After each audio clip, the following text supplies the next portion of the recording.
मामा ये चना डाली कहीं भेज दौचे जे चना डाली तरकारी करिया नहीं मामा चना डाली तरकारी खानी इच्छा हो ढाबा स्टाइल बने देवी खाइबो हैला भल लगे बढ़िया लागो देख तू बना दे ढाबा स्टाइल कौन से मसला बटा बटा आज किसी सादा भजा भजी बाटिबिनी रे सब आज कटा कटरे बसिबो हबो मसला बाटिबानी अदा रसुन बटा किछि पड़िबानी सब काटिबी कटा कट से कौन लगे पुणी बढ़िया लागिबो देख हां ठीक अछि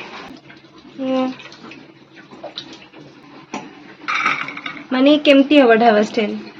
सिझा हबो तड़का मरा हबो सबरे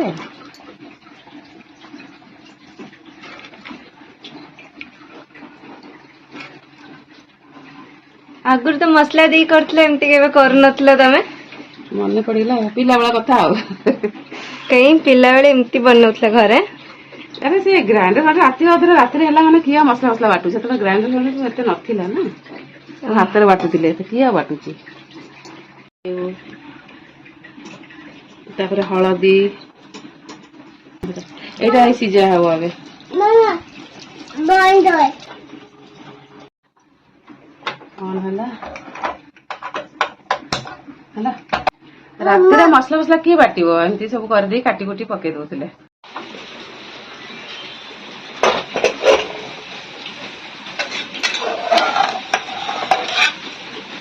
हाँ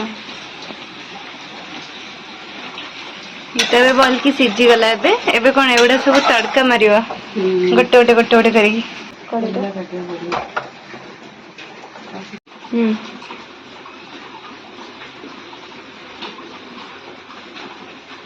पड़िला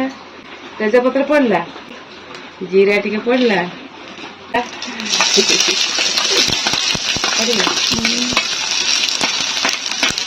पियाज टिके घांटी देगिरी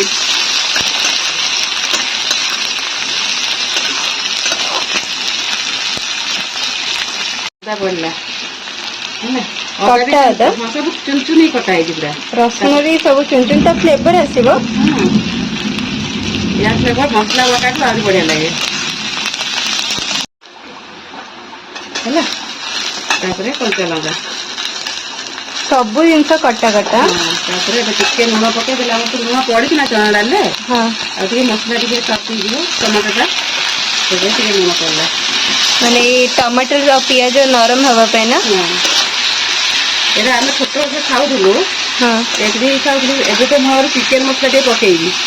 चिकन मसला पड़िबा आजरे कि हम मां बने पको नले तो चिकन मसला कोड थिला मते आकेला 53 वर्ष एज तो हमें तो छोटो थी एवढा सब चिकन मसला खाली एक गरम मसला रे करथिले अच्छा आजकल दुनिया फ्लेवर वालानी एटा पका सेटा पका ओके तो अच्छा मन भल पाए बोली कहीं सेते बेले तमे जो ग्राइंडर मसला बटा करू नथला कि सेटा कोड ग्राइंडर थिला वाशिंग मशीन ग्राइंडर ऐसा तुम थिला कि एते ये कौन पूरा रे मौलेबा को नहीं नहीं लंका गुड़ पके दी लंका कंचा लंका पड़ी ना बेसी राग नहीं पड़ला अच्छा एबे चिकन मसला मसला पड़ला ना टिके पथर करा हबो कर दे कि तापर एबे एटा ढाल दो मैं चिकन मसला का एडिशनल देली आगु चिकन मसला पड़ो नथला ना बे से अदा प्याज रसुन एतिर होतला अच्छा एबे एमती टेस्ट लागो गोटे जगह चारटा रोटी खाइबो मु चारटा रोटी बनैनी एमती खाइबो बन्या को पड़िबो पूरा बढ़िया तड़कार बास्ना आसला बे इटा बनैची तमे चारटा खाले मानिबो कोडू तो इते टेस्टी कहीं बनेलो ताले नहीं देखी बास्ना तो बढ़िया आछी पूरा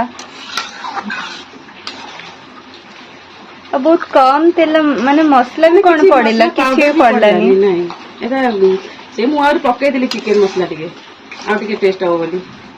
आ दीटा रोटी खाइबो अधिका आ पके देली मोटे है वे पुणी मते रोटी बेले पड़ियो एक्स्ट्रा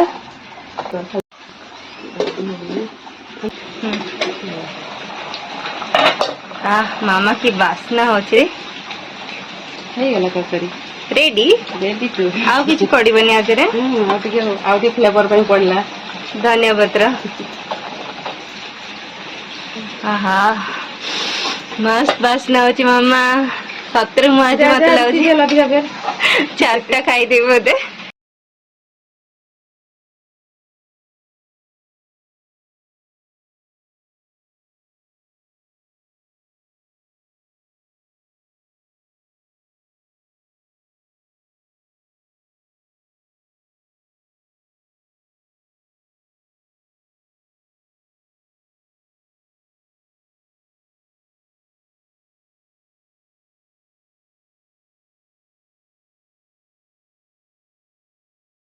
ତୁ ଆଉ ଟିକେ ଖେଳୁଥା ଶାନ୍ତିରେ ଦେ ଦିଆ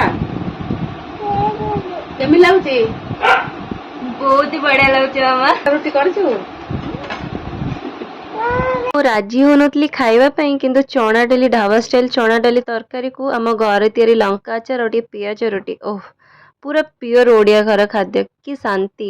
ମୁଁ ସତରେ ଏବେ ରିଏଲାଇଜ କରୁଛି କି ଯେ ବିନା ମସଲା ବଟରେ ବି ଏତେ ସୁନ୍ଦର ତରକାରୀଟା ହେଇଗଲା। ବହୁତ ହି ବଢିଆ ଟେଷ୍ଟ ଥିଲା ସାଙ୍ଗମାନେ। ଯଦି ମୋ ଭିଡିଓ ଆପଣମାନଙ୍କୁ ଭଲ ଲାଗିଥାଏ ତାହେଲେ ନିହାତି ଗୋଟେ ଲାଇକ୍ କରନ୍ତୁ। ରହୁଛି ଜୟ ଜଗନ୍ନାଥ।